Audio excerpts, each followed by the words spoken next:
इय्याका नअबुदु व इय्याका नस्तईन। आज हम BS6 सेमेस्टर के लिए इंशाल्लाह ये लेक्चर है मेरा, और आज हम थोड़ा सा जो है वो इंट्रोडक्शन करेंगे कि प्रोटीन साइंथिसिस क्या है। ठीक है, प्रोटीन साइंथिसिस में होता क्या है, उसका मैकेनिज़्म क्या है। ठीक है, प्रोटीन साइंथिसिस किन स्टेप्स में होती है बेसिकली। ठीक है, तो बॉडी के लिए दो किस्म के प्रोटीन्स हैं जो बॉडी को रिक्वायर्ड होती हैं। ठीक है, एक वो प्रोटीन्स हैं जो आपकी बॉडी ख़ुद बनाती है, एक वो प्रोटीन्स है जो आप डाइट में लेते हैं। जो आप डाइट में लेते हैं, ठीक है, उन प्रोटीन्स को बेसिकली हम कहते हैं, या उन प्रोटीन्स बेसिकली बने हैं अमाइनो एसिड से, तो उन प्रोटीन्स या अमाइनो एसिड्स को हम एसेंशियल अमाइनो एसिड्स कहते हैं, जो आपके ख़ुराक में होती हैं, और जो आपकी बॉडी बनाती है उनको हम नॉन एसेंशियल अमाइनो एसिड्स या प्रोटीन्स कहते हैं। ठीक है, अब आपने इसमें कंफ्यूज नहीं होना, आपकी बॉडी बनाती है तो इसलिए वो नॉन एसेंशियल है, और आपको ख़ुराक में ज़रूरत है, ख़ुराक में आपको चाहिए वो। ठीक है, तो इसलिए हम कहते हैं एसेंशियल अमाइनो एसिड्स। ठीक है, अच्छा जी, तो जो बॉडी में जो प्रोटीन्स या अमाइनो एसिड्स बनती हैं, ठीक है, उसको हम बेसिकली प्रोटीन साइंथिसिस कहते हैं। ठीक है, और प्रोटीन साइंथिसिस के लिए हम एक वर्ड यूज़ करते हैं, उसको हम कहते हैं सेंट्रल डोग्मा। ठीक है, सेंट्रल डोग्मा बेसिकली प्रोटीन साइंथिसिस का प्रोसेस है। क्या है? प्रोटीन साइंथिसिस का प्रोसेस है। ठीक है, और फिर ये फर्दर दो स्टेप्स में जो है ना वो कंप्लीट होता है सेंट्रल डोग्मा। एक को हम कहते हैं ट्रांसक्रिप्शन, और दूसरे को हम क्या कहते हैं जी, ट्रांसलेशन। ठीक है, सेंट्रल डोग्मा प्रोटीन साइंथिसिस का प्रोसेस है, और ये कंप्लीट होता है जी दो स्टेप्स में। एक को हम कहते हैं ट्रांसक्रिप्शन एंड ट्रांसलेशन। बहुत ही अमेजिंग और बहुत ही एक इंटरेस्टिंग जो है वो ये टॉपिक है, इसमें हम ये कवर करेंगे। ठीक है, अच्छा जी, तो आपका जो DNA है, ठीक है, आपका जो DNA है ये एक रेडीमेड इंफॉर्मेटिव मॉलिक्यूल है। लेट्स से फॉर एग्जांपल के तौर पे केराटिन प्रोटीन बनता है। ठीक है, केराटिन प्रोटीन बनता है जो आपके नेल्स में बेसिकली होता है। अब प्रोटीन बेसिकली बना होता है किस चीज़ से? प्रोटीन बेसिकली बना है अमाइनो एसिड से। ठीक है, प्रोटीन बना है मोनोमर्स ऑफ अमाइनो एसिड से। ठीक है, अब ये जो मोनोमर है ना, ये बेसिकली बनते किससे हैं जी? ये बनते हैं DNA से। ठीक है, सीधा सीधा स्ट्रेट फॉरवर्ड जो है ना हम आते हैं कि जी DNA से बनते हैं। ये जो केराटिन प्रोटीन के जो अमाइनो एसिड्स हैं, प्रोटीन बना है अमाइनो एसिड से, लेकिन इसके जो अमाइनो एसिड्स हैं वो DNA में मौजूद होते हैं, या ये DNA से बनते हैं। अब होता ये है कि जो DNA है, ठीक है, इससे क्या होता है? इससे एक स्ट्रिप बनता है सबसे पहले। उस स्ट्रिप को हम क्या कहते हैं जी? उस स्ट्रिप को हम कहते हैं मैसेंजर RNA। ठीक है, ये जो मैसेंजर RNA है ये सिंगल स्ट्रैंडेड RNA मॉलिक्यूल है। इसने किससे इंफॉर्मेशन लिए जी? इसने लिए हैं इंफॉर्मेशन DNA से। ठीक है, अब ये जो स्ट्रिप है इसको रीड किया जाता है। ठीक है, रीड करने के लिए हमारे पास एक मैक्रो मॉलिक्यूल है हमारे सेल के अंदर, उसको हम कहते हैं जी राइबोसोम। समझ आ रही है? मैं ये कह रहा हूँ कि जो डीएनए है ये खुल जाता है, उससे एक सिंगल स्ट्रैंडेड मैसेंजर आरएनए बन जाता है। ये मैसेंजर आरएनए यहाँ से रिमूव हो जाता है, वापस ये जो डबल स्ट्रैंडेड डीएनए है ये रिकॉइल हो जाता है, डीएनए आपका एज इट इज़ रहता है। ठीक है, अब डीप इनसाइड क्या होता है वो हम बाद में डिस्कस करेंगे। ठीक है कि जी यहाँ पर से फॉर एग्ज़ाम्पल एक एडेनिन है, ग्वानिन है, थायमीन है, साइटोसिन है, यूरासिल तो खैर डीएनए में नहीं होता, लेकिन हम यहाँ पर सी ले लेते हैं, यहाँ पर टी ले लेते हैं। इसके अपोजिट स्टैंड आप देख लें, एडेनिन है, एडेनिन की जगह यहाँ पर थायमीन अटैच होता है, लेकिन थायमीन चूँकि आरएनए में नहीं होता तो थायमीन की जगह क्या होता है जी यूरासिल होता है। ठीक है, ग्वानिन है, साइटोसिन ले लें, थायमीन है, ठीक है, यहाँ पर आप एडेनिन ले लें। ठीक है, साइटोसिन है, यहाँ पर फिर ग्वानिन ले लें, साइटोसिन है, फिर यहाँ पर ग्वानिन लें, थायमीन है, यहाँ पर फिर आप, तो ये आपका एक U C A G G A एक स्टेप बन गया मैसेंजर आरएनए। ठीक है, न्यूक्लियोटाइड्स का एक सीक्वेंस सिंगल स्ट्रैंडेड आरएनए में आ गया, किससे जी डीएनए से। अब इस मॉलिक्यूल की क्या होती है, इस मॉलिक्यूल की मैंने अभी यहाँ पे क्या कहा कि इसकी रीडिंग होती है। रीडिंग कौन करता है? मैक्रो मॉलिक्यूल करता है, उसको क्या कहते हैं जी राइबोसोम। ठीक है, ये अब थोड़ा सा हम और मॉलिक्यूलर लेवल पर जाते हैं और हम ये कहते हैं कि जी जो 3 न्यूक्लियोटाइड्स हैं, क्या हैं जी 3 न्यूक्लियोटाइड्स हैं, वो एक सिंगल अमाइनो एसिड कोड करता है। 3 न्यूक्लियोटाइड्स क्या करता है जी, एक सिंगल अमाइनो एसिड कोड करता है।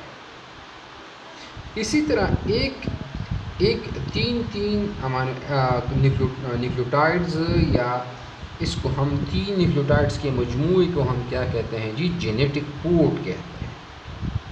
ठीक है, ये क्या होंगे जी, इसकी रीडिंग होगी राइबोसोम, और उन न्यूक्लियोटाइड्स या जेनेटिक कोड के अकॉर्डिंग जो है ना क्या अटैच किए जाएंगे जी, अटैच किए जाएंगे जनाब अमाइनो एसिड्स।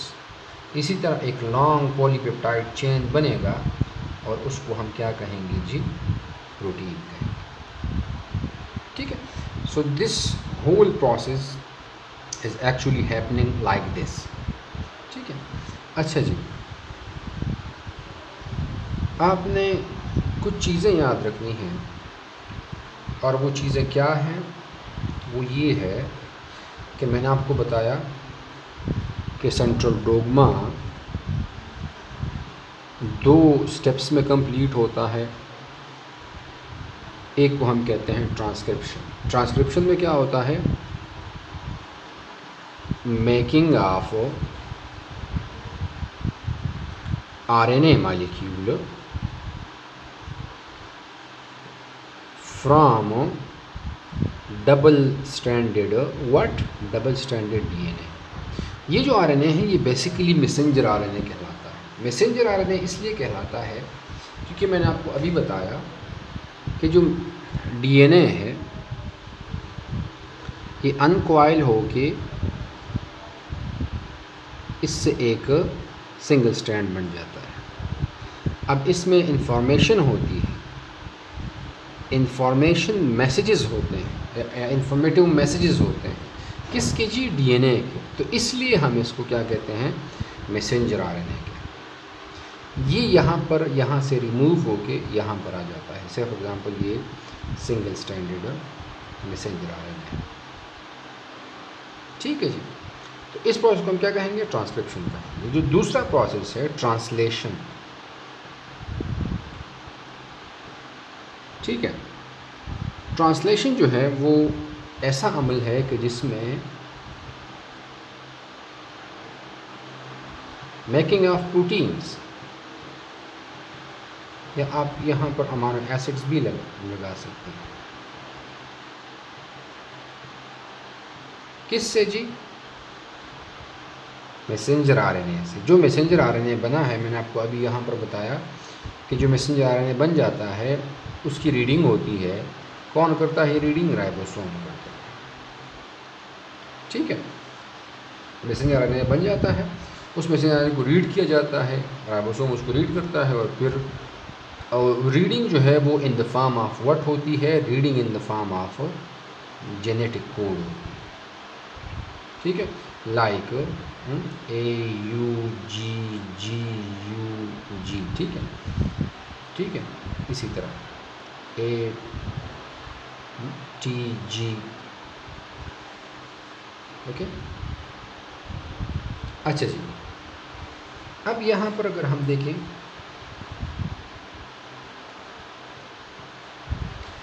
कि जेनेटिक कोड क्या है। ठीक है, तो genetic code triplet of nucleotides है। लाइक हम ले लेते हैं AUG, ये एक जेनेटिक कोड है। ठीक है, बेसिकली क्या है जी? ये न्यूक्लियोटाइड्स हैं, एडेनिन, यूरासिल, ग्वानिन। ठीक है, न्यूक्लियोटाइड हम आप basically 5 carbon sugar, phosphate group and base pair को हम बेसिकली न्यूक्लियोटाइड कहते हैं, लेकिन हम यहाँ पर सिंपल एडेनिन को जो है ना वो क्या कर रहे हैं? रिप्रेजेंट कर रहे हैं। तो 3 न्यूक्लियोटाइड्स कंबाइन होकर क्या बनाएंगे जी? जेनेटिक कोड बनाएंगे। जेनेटिक कोड क्या होते हैं? जेनेटिक कोड यूनिवर्सल होते हैं। लाइक बिल्ली में AUG एक अमीनो एसिड के लिए कोड करता है। मैंने आपको अभी बताया कि जेनेटिक कोड न्यूक्लियोटाइड का सीक्वेंस है, ट्रिपलेट न्यूक्लियोटाइड का सीक्वेंस है, और ये कोड करेगा किसके लिए जी? अमीनो एसिड के लिए। अब मैंने आपको यहाँ पे क्या बताया कि ये यूनिवर्सल होते हैं। मतलब ये है कि हर एक जेनेटिक कोड जो है वो एक स्पेसिफिक अमीनो एसिड के लिए कोड करेगा। लाइक यहाँ पर हम ले लेते हैं जी मिथियोनिन, मिथियोनिन, या अगर आप मिथियोनिन की एग्जांपल नहीं लेते, ठीक है, आप ले लें किसकी जी?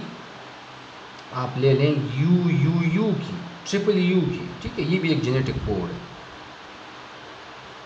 ठीक है, ये कोड करता है फिनाइल एलेनिन के लिए। ठीक है, अगर बिल्ली में AUG जेनेटिक कोड मौजूद है तो ये जो जेनेटिक कोड है ये मुझ में भी है, और ये किसके लिए कोड करेगा? ये मिथियोनिन के लिए कोड करेगा। ठीक है, अगर कैट में ये है, ये केस है। अगर हम प्लांट की ले लें तो प्लांट में भी ये UUU मौजूद होगा, और ये भी किसके लिए कोड करेगा जी? ये भी फिनाइल एलेनिन के लिए कोड करेगा। अब आपको आई थिंक होप सो कि आपको इस वर्ड का पता चल गया होगा कि ये यूनिवर्सल से क्या मुराद है। ठीक है जी, अच्छा जी, तो ये तो हमने बात की जेनेटिक कोड के बारे में। ठीक है, राइबोसोम के बारे में भी हम पढ़ लेते हैं कि राइबोसोम बेसिकली ये एक मैक्रोमॉलिक्यूल है।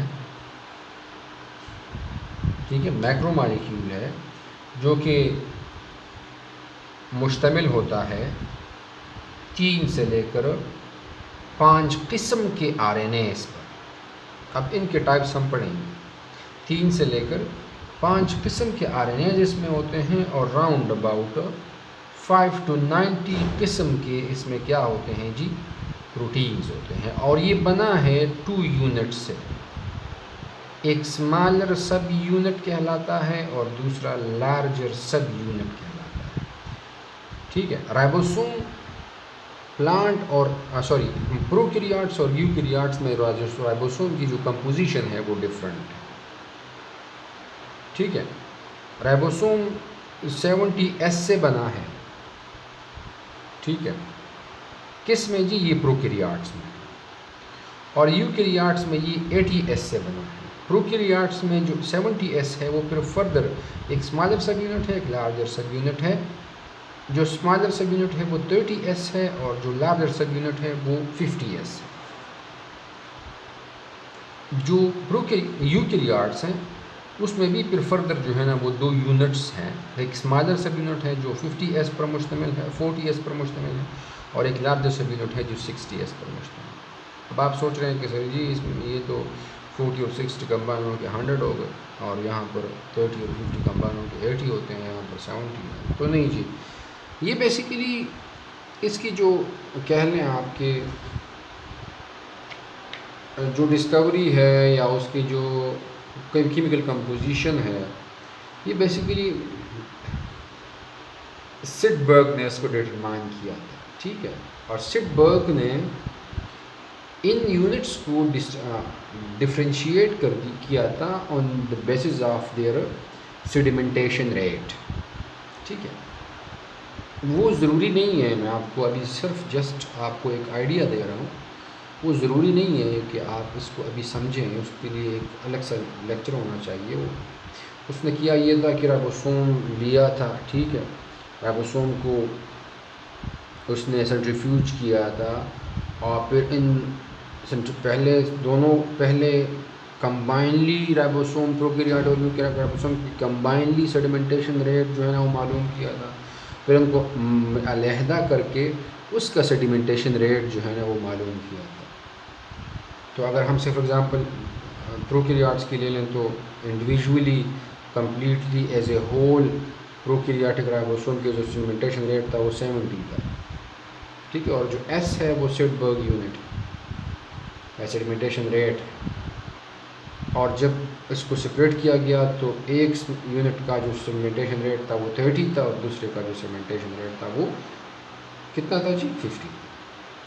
नहीं हाँ, मैं आपको ये कह रहा हूँ कि ये राइबोसोम के बारे में कि मैक्रोमॉलिक्यूल है, 3 से 5 किस्म के RNA पर मुश्तमिल है। आप सोच रहे हैं कि सर जी हमने तो सिर्फ ट्रांसफ़र RNA, मैसेंजर RNA और राइबोसोमल RNA पढ़ा है। 5 किस्म के हैं, कौन से हैं वो हम पढ़ते हैं, और 50 से लेकर 90 किस्म के इसमें क्या होते हैं, प्रोटीन्स होते हैं। और इसका बेसिक काम ये है कि दोनों स्मॉल और लार्ज अलहदा हो जाते हैं, इसके दरमियान ये जो मैसेंजर RNA का स्ट्रिप है वो इस तरह अटैच हो जाता है, ये स्ट्रिप आगे की तरफ मूव करता है।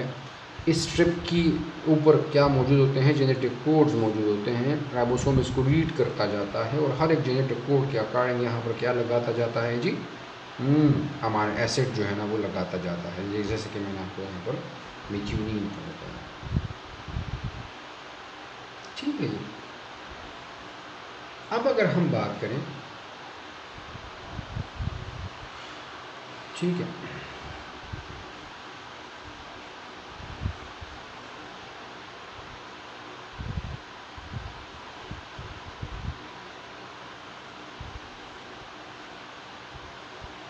प्रोकैरियोट्स और यूकैरियोट्स के जो मैसेंजर RNA हैं, messenger RNA of prokaryotes and eukaryotes, उनमें स्लाइट डिफरेंस है, ये आपने याद रखना है। हमने क्या कहा, मैसेंजर RNA किससे बनता है, DNA से बनता है। DNA मैसेंजर RNA में क्या होती है जी, इंफॉर्मेशन होती है in the form of what, in the form of genetic code, जो कि आगे ट्रांसलेशन इसकी होती है और उससे अमीनो एसिड्स बनते हैं। प्रोकैरियोट का जब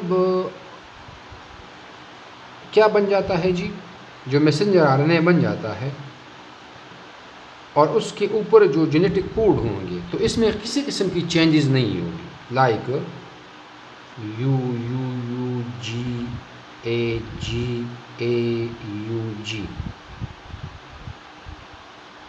तो ये एज इट इज़ जो है ना वो क्या होगा जी, उसकी ट्रांसलेशन होगी, उससे अमीनो एसिड्स बनेंगे।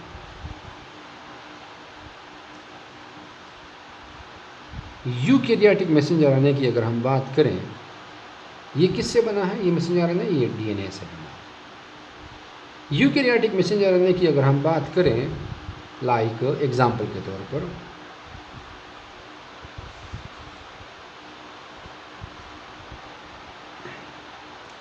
GGA AUG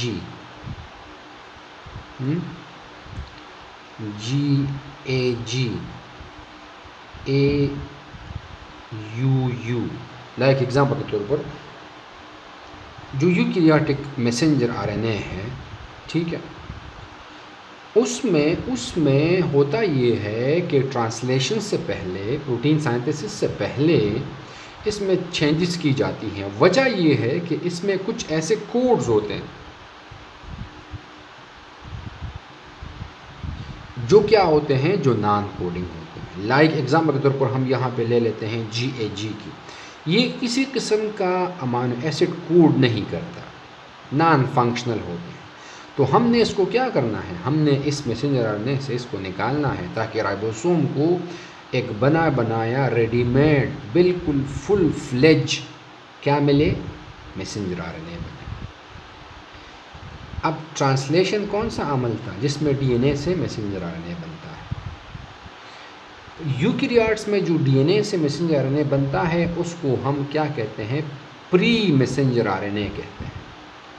वो इसलिए क्योंकि इसमें अभी काम बाकी है। कौन सा काम बाकी है जी, हमने इससे ये नॉन कोडिंग रीजन्स निकालने हैं। ये निकलेंगे तभी हमारा एक रेडीमेड मैसेंजर आरएनए बनेगा।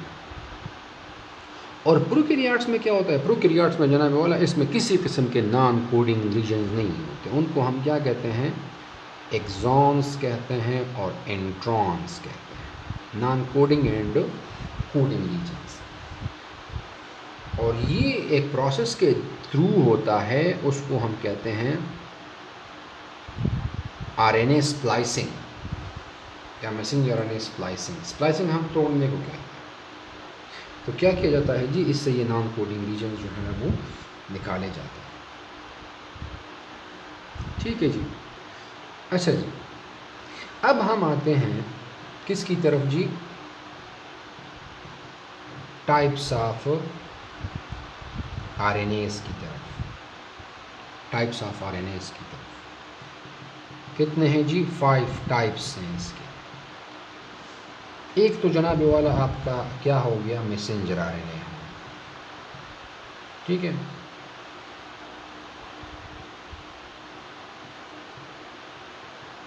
ये कंपोज करता है जेनेटिक कोड पर, या आप इस तरह भी कह सकते हैं कि ये इसमें आरएनए में सारी की सारी इंफॉर्मेशन होती है किसकी, डीएनए की। डीएनए से जो आरएनए बनता है वो कौन सा आरएनए था, वो मैसेंजर आरएनए, ठीक है। दूसरी किस्म जो है वो कहलाती है आरएनए या राइबोसोमल आरएनए। ये मैसेंजर आरएनए होगा, ये आरएनए हो गया या राइबोसोमल आरएनए, ठीक है। इस आरएनए को हम कहते हैं कि जी ये एक फंक्शनल एंड कैटालिटिक कंपोनेंट है या आरएनए है किसका जी, राइबोसोम। ये राइबोसोम में होते हैं और ये मैसेंजर आरएनए को रीड करने में और जो केमिकल रिएक्शंस हैं उनको स्पीड अप करने के लिए कौन सा आरएनए होता है जी, राइबोसोम का आरएनए, ठीक है। इसके अलावा जो तीसरा आरएनए है उसको हम कहते हैं जी ट्रांसफ़र आरएनए। ट्रांसफ़र आरएनए नाम से जाहिर है ट्रांसफरिंग करता है किसकी जी, अमाइनो एसिड्स की। फ़िलहाल के लिए आप यहाँ यही जो है ना वो याद करना। होता ये है आम तौर पर कि जब एक जेनेटिक कोड आता है, लाइक AUG आता है, तो उसके अपोजिट जो है एक ट्रांसफ़र आरएनए आता है और वो अपने साथ क्या लेके आता है जी, एक अमाइनो एसिड लेके आता है। अब ये जो कोड है इसके अपोजिट एक ट्रांसफ़र आरएनए आएगा, ठीक है। लाइक यहाँ पे क्या है जी, ए के अपोजिट क्या आता है, थायमीन आता है। थायमीन यहाँ पे नहीं है तो क्योंकि ये आरएनए है तो इसलिए यहाँ पे क्या आएगा जी, यू आएगा, ठीक है। यू के आगे क्या लगता है जी, ए लगता है, और जी के आगे क्या लगता है जी, सी आता है। तो ऐसा ट्रांसफ़र आरएनए आएगा जिसका ये एक सीक्वेंस हो या ये एक जेनेटिक कोड हो, वो अपने साथ क्या लेके आएगा, एक अमाइनो एसिड। तो ये ट्रांसफरिंग ऑफ अमाइनो एसिड करता है, ठीक है।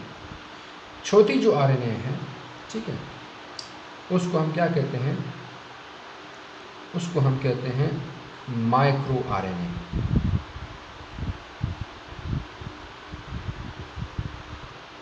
Micro RNA.